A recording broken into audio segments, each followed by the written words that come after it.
Let me jump to this story here about another crime that took place in New York City.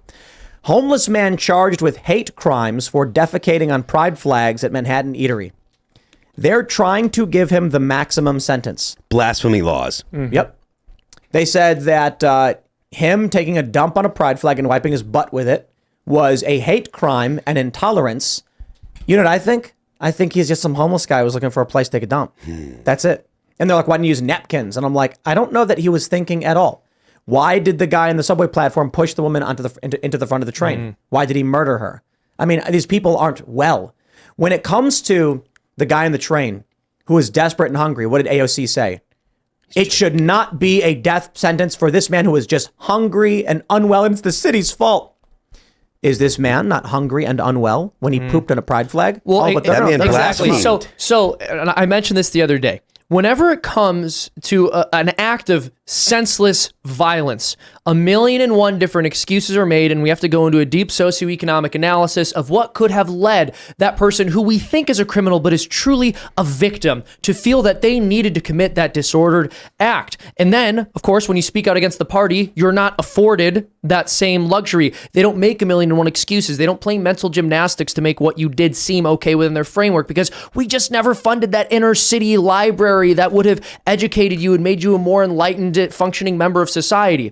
And in part, it's because when you go out against the narrative, because they're single-minded, that means you are responsible for all of the world's ills. The reason violent crime happens is because we're not allocating our resources properly, and under the religion of Marxism, simply moving material things around in the material world solves all of the problems. Let's put the wealth here instead of there, and then there won't be any more crime. We'll stop it all from happening. And because you're not on board with that, you're responsible for every violent act. So by simply criticizing the party, by doing what he did and disgracing or desecrating an LGBTQ flag, he is contributing to serious violence. This is actually how their minds work, because he's taking away from the credibility of their philosophy, which will fix everything if we just let it. Take a look at this story from Daily Mail. Cleaver-wielding convict terrorizes BART train passengers trapped in underwater tunnel by pacing up and down train, threatening them, then slashing man in the back. If only we'd built that inner city library. If you try in any way to stop this man, you will go to prison. You must allow him to chop you into pieces before you try to defend yourself. Well, we saw that. It's the Gulag Archipelago. Literally what the Gulag Archipelago every society has something they hold sacred. There's no escaping this. We all do it. Every society does this. And we pretend like we're beyond it. We pretend like we've advanced beyond this behavior. No, you haven't. You will have something sacred. And for us, it is this diversity, equity, and inclusion. It is the pride flag. It is the racial hierarchy. Not for us. These are the things, but increasingly it is. For a cult. I think it is becoming the values of the nation. I think it is becoming the values of almost every institution, from the military to the media. And look, obviously, I'm against this stuff, but I think it's hard to pretend like this hasn't not now come to dominate the vast majority. I think you're wrong. I think Budweiser proves the people of this country do not hold these things sacred at all. That's the difference, though. You're correct that it's not a grassroots popular thing. It's totally astroturfed, and you're right. It's coming from the institutions, because the people that are going to school and graduating graduating and going on to be CEOs and stuff, they're bringing this into the boardroom with them. There was a long time where people thought kids were going to go to school, they were going to do this stuff in sociology and in the humanities, and then they would get out into the real world, and the real world would fix them. Well, guess what? They're bringing it into the boardroom and they're putting it into the HR departments and making it the standard culture in broader society. And culture is downstream from power. It does not matter what the average person thinks. It does not matter what the masses think. It matters who the influential people, the tastemakers, the institutions, the power brokers, it matters what they think, because they then inform what people think. How popular was transing kids 5 years ago? Oh, not at all. Yeah. Just 5 years ago. It didn't exist, right? And now it's everywhere. It's the dominant thing. It's the center of the cultural battle. Why? Is that because 70% of America suddenly decided they really cared about mutilating children? No. It's because they were told what to care about, and so they did. But I think it was actually because people on the right started pushing back against it, and then the left started widely promoting it in popular media. Well, It's complicated, right? Because this is what the left will None do. of this stuff They'll is simple. force something onto the general culture, just as you've mentioned. Very powerful people will start pushing this stuff. They'll put it on television. They'll promote it on social media. They'll have the algorithm orient people towards this kind of content that normalizes this truly abhorrent, disgusting, perverted behavior and the abuse of children. And then when normal, healthy people who aren't just going to go along with what the culture tells them they should believe say, that's sick because that is the mutilation of children, their response is, why do you care so much? Why do you care so much? People are always going to be trans. People have been trans, et cetera, et cetera. But your average Have person... an answer. What? When someone says, why you care so much? I do have an answer. I do have an answer to that question. I'm saying for the average person listening. Oh, yeah. Know your answer. Absolutely. And you should be able to have an answer to that question. But my point is that they play this game where they make something an issue and then they ask why you're paying attention to it. Well, they create the problem because they believe they have the solution. And because the dialectic gets advanced that way, right? Because now you need to moderate it. Okay, you didn't even have a position on this before, but now you need a more moderate position so you can find some kind of consensus inside a dialectic that was created for you artificially. Yeah. So this wasn't even, you didn't need to have this debate. And now it's essentially you for not only to have this debate, but to move your position in that debate closer to whatever the progressive position is. And that is a key thing that people have to understand. Exactly. And that's why conservatives end up letting go of cultural ground. Because what happens is first, people understand that marriage between a man and a woman for the purposes of procreation. Well, now contraceptive starts to become normalized and conservatives start to fight that. And then people start talking about gay marriage. And well, okay, now fighting contraceptive seems outdated. We're going to try to fight gay marriage. Now people have decided that two men can be married, even though that's literally impossible given the definition of the term. But now they're saying that we can trans children. A man can become a woman. You go over there and you try to fight that. Well, now again, they're pushing it onto kids. So conservatives jump from fight to fight to fight to fight because the left keeps setting new fires and we abandon everything. I got a question for you guys. If an Antifa guy was on a subway and it happened to him, that some guy started beating the crap out of him and then he got into a fight, now he's getting arrested, how would you feel? Wait, can you repeat that? Like the Antifa If a guy wearing an Antifa defended shirt himself. is on a train and some guy's threatening people and the guy in the Antifa shirt grabs the guy and subdues him and gets arrested for it, how do you feel? I feel about the same way. So you would donate to the Antifa guy's defense fund? I'm not donating to his. So no, I wouldn't. Well, but I wouldn't. people listening, I'd love to hear your thoughts. Would you, if there was a guy wearing a Bernie Sanders 2024 or a Joe Biden Harris 2024 shirt, and he grabbed this guy in because the guy was on the train threatening people, would you donate to them? That's a good question. I mean, if he was an Antifa, I wouldn't need to donate to him because no one would try to press charges. I'm saying if they did. My point is, you get these people who live in these cities, and there's an 85% chance this guy is a Democrat voter, and everyone's like, quick, give him money. And I'm like, I mean, maybe is he a guy who actually believes in American values, who is fighting for those values, or is it the overwhelming likelihood, 85%, that somebody who lives in these cities, especially after we've seen the mass exodus from moderates and conservatives, the likelihood is even greater. This is some Biden voter who is getting what he voted for. No, I mean, I hear you. I'm 100% behind the right having legal defense funds and standing up for people. I think that's a level of infrastructure that absolutely has to happen, but you have to use that wisely. You can't just throw it for people who are in, like I said, putting yourself in that situation, likely political enemies. You should be putting it towards people who are going to be using it properly. So I'm generally in favor of these organizations existing, people making these kind of donations, but you do have to be thinking about what you're actually applying that to. People can give whatever they want. I hope this guy does not go to prison. I hope he wins. I'm glad people are supporting him. I'm just saying, at what point are we going to be like, look, I'll put it this way. I left New York a long time ago because a black supremacist murdered some cops. And I said, I am not going to live in a place that is like this. I am not going to have my tax dollars go to a city. One of the only cities with income tax and one of the highest income taxes for a resident in the country, in the world.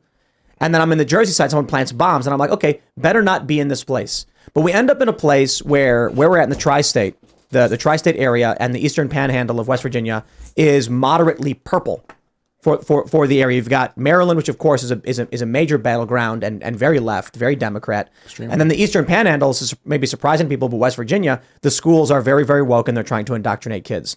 So now I feel pretty good about where I'm at. I feel safe. I have constitutional carry, but we're in a local jurisdiction where there's actually some serious concerns with the school board. And recently the GOP was talking about, despite the fact that they've won the school board, they still have this woke stuff that they're trying to push out because this is a key battleground.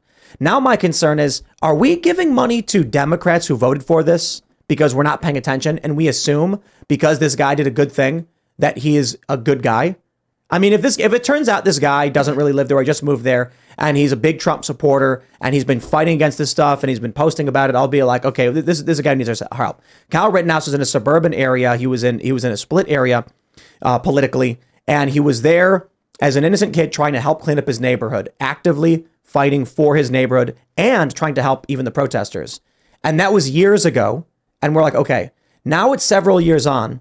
And we're immediately knee-jerk jumping to the defense of a guy we don't know who could turn out to be the biggest Joe Biden supporter who voted for all of this. And that's my concern. Giving money to the people who are making the problem happen. If you live in New York, especially after the Summer of Love riots, especially after Chauvin, Ahmaud Arbery, Kim Potter, etc., especially after even the 25 people being shoved in front of trains, the likelihood is not that this person is someone who believes in our values and is going to be fighting for them. The likelihood is it's just some default liberal guy who's supporting Joe Biden. So I'll wait and I'll see. We'll see how this plays out. But that's my biggest concern. Are we, as people who want to push back, who are buying Jeremy's chocolate, who are buying Jeremy's razors, then going to donate to Democrats when they get themselves in trouble? Are we going to be the people who are contributing to the bail funds of Antifa far left extremists? When Kamala Harris and Joe Biden's staff raised money for the far left rioters, we were like, this is abhorrent. This is ridiculous. How dare you do this? So my question now is, when you get people who live in these cities, the overwhelming likelihood is that they support these things. So what is that issue right now? Is it that we assume he must not support these things because he tried to subdue a crazy person? I don't necessarily believe that. The woman who got punched in the face clearly didn't want to get punched in the face, but she votes Democrat. This pink-haired hippie lady who lives in New York City. It's a 90% chance she did. Right. And you go and talk to these people and you ask them, like, are you going to vote Democrat? They'll say yes. And be like, what about the rising crime? They'll say, I don't care. Or that woman in San Francisco who said, I will never call the police. And then she gets murdered. Yep. Are we going to donate to people like that? I don't know, man. It's tough. I don't find any significant flaw with what you're saying. Like, personally, I don't see a whole lot of reason to donate to people that live in cities that, like you say, it's like they're there, they stay there. That's what they're asking for. That's what they want. Most people, again, aren't even aware of their situation. So I don't see a big reason to argue with you about it. Look, we'll see. People are saying that he's from Long Island. He's a Marine. He's probably not a Democrat. And it's like, okay, let's see what he has to say. When he put out his statement, his lawyer could have put out a statement that said something like, New York has seen violent crime escalating rapidly for several years, and the people of the city are tired of it. When this man violently threatened the passengers of this train, our client, Daniel Penny, along with two others, found it reasonable to try and subdue him to protect the lives of others. Did they do that? No. They said, it's so sad and unfortunate that people are suffering in this city. They gave a woke statement that many conservatives started complaining about on Twitter. But now they're willing to throw money at these people who are just giving this like default tepid response. I just think, I don't know, man. Don't look at me. I don't have all the answers. Y'all can do what you want, Yeah, I'm surprised he hasn't come out and said anything at all. If he were to come out and he did. Did he justify his position? No. Yeah. The statement they issued on his behalf was just lamenting the poor homeless of New York City. I will say the point of that statement, though, is to try to diffuse the protesters, as opposed to. So I mean, it may not be. Well, that's what he's trying to do. And to be honest with you, if you're in that situation, I get a dude who's not really like engulfed in the culture war. I can get why he'd be like, "Yo, what am I supposed to do to calm people down and get myself out of that?" There is people don't know people don't know the laws that they live under most of the time. They don't realize what laws get passed, and they don't pay a whole lot of attention to politics. They should, absolutely. I'm not saying that, their ignorance is fine or whatever, but at the same time, it's like, he's probably got no idea what he's gotten himself into. And he's like, what do I do to make this go away? And so often there's just no connection with these people. I live down in Florida and we get all these people down from New York, come down, they move. They can't believe what's happened to New York. They don't want to live there anymore. They're finally out of there. But what's the first thing they do when they come down to Florida? Oh, I can't believe what DeSantis is doing. I can't believe all these things that you're living here. I can't believe your politics are like this. It's like, there's no connection. They genuinely do not understand how one thing leads to the next. They just come down and think, oh, well, there's some kind of magical reason that this place is safer. There was that viral thread where a guy from San Francisco was like, we moved to Florida because the crime was getting too bad. And then someone said, just, don't vote Democrat. And then some leftist was like, you're going to support DeSantis? And his response was immediately to be like, no, I'm left wing and I'm going to vote Democrat all the way. Oh my gosh. Well, this is part of the complexity here, right? So you were mentioning earlier that we want people to leave these cities if they're, an at all decent person. But then when people leave and they end up voting for the same policies, it makes everything worse in the states they go to. And I know ideally you would have conservatives leaving New York and going to a place like Florida. But I'm sorry, I disagree. A New York conservative is not the same as a Florida conservative. I do think that the viewership of Timcast is probably the kind of people that we're talking to. It matters. I don't expect that people that would be tuning into Timcast and say, you know what, Tim's right, I'm going to move, would be the kind of people that would be like, oh, now I'm completely gonna vote. I was in Chicago. I had a couple $100 and I just left. And I went to California and I was just like, I'm leaving this place. Crime, corruption, police were like all the stories. A cop choke slams a woman because a meter maid. The police are operating black sites and I'm like, I definitely don't want to be here. And so I'm gonna get out. And granted, I was 23. Is easy for a 23-year-old. But there was a lot of risk. I was planning on being homeless, and I got lucky in finding a place and meeting some people. I got to sleep on a couch periodically and sleep on a floor. I'm just saying, like, at this point, we've already seen most people flee to Florida, and now Ron DeSantis is winning by 1 million votes. People fled to Texas. That's where the biggest influx of new American of migrants was. American internal, where they call it net migration. People fled California. They fled New York. I don't know why we care so much about these places. New York and California. You know what I mean? Like the corruption is off the charts. Like that you've got in San Francisco, a cleaver wielding convict terrorizing the train. AOC is not saying anything about this. Did she come out and say, like, we really got to stop these people terrorizing citizens? Like, no. I don't know. At a certain point, I'm like, bro, you reap what you sow. You live there, you live there. Mm-hmm. Yep. Well, what AOC has said is we need a national railway system, and I can't wait to see how safe and wonderful that is. It'll be really good news when all those people from New York can get right to Florida in just a moment's notice. So we'll really appreciate that. That'll be awesome. It's like one of the nice things about the United States, one of the things that makes it work is that we can be far away from you guys. They keep saying that's kind of nice. They keep saying we need a nationwide rail service, and I keep saying why? Because they want to get rid of planes. Well, they want to get rid of planes. They want to get rid of automobiles. They want you to have zero privacy or autonomy. You got to be on the mass transit. So you have to be on the large mass high-speed railway system with the rambling homeless person who's swinging a machete at people. Maybe that's it. For real, though. No, it is. A lot of subway crime has been popping up in all of these cities, and they want to take away your ability to have a car. They want to put you in this. Yeah. They want to take away your ability to defend yourself, which is the whole point of prosecuting this guy. I think they might just want you to die. You know what I mean? I mean, you are the carbon that they want to eliminate. I mean, if you're going to have a total state, if you're going to have a totalitarian state, you got to get rid of individuality and communities. You got to get rid of the autonomy that little regional communities provide, the ability of people to get away. You have to make everybody dependent on the system. So I think that's absolutely You have to convince people that the Senate is undemocratic and that. Good. I'm glad. More undemocracy, please. As much as we can. You have to. But Amen. you know exactly why they want to get rid of the Senate. Right. It's not like it's going to be some kind of positive thing if they were to get rid of the Senate.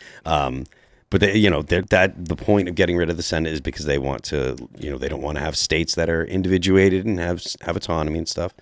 That to the progressives is bad. So yeah. I wonder if a lot, these people are Malthusian. They think there's too many people and they want to get rid of them. I wonder if a lot of these policies aren't necessarily about individually killing any person. It's about creating a net pressure, which results in the long term with a declining population.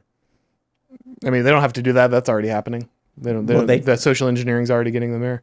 If they did it, right, then that's the point. That's what I'm saying. Like, are these policies put in place for the reason of creating a pressure which results in a lower population? The thing is, I don't even know. I don't think it's that well thought out. I just think that society is a thing that people have to constantly work to upkeep and progress.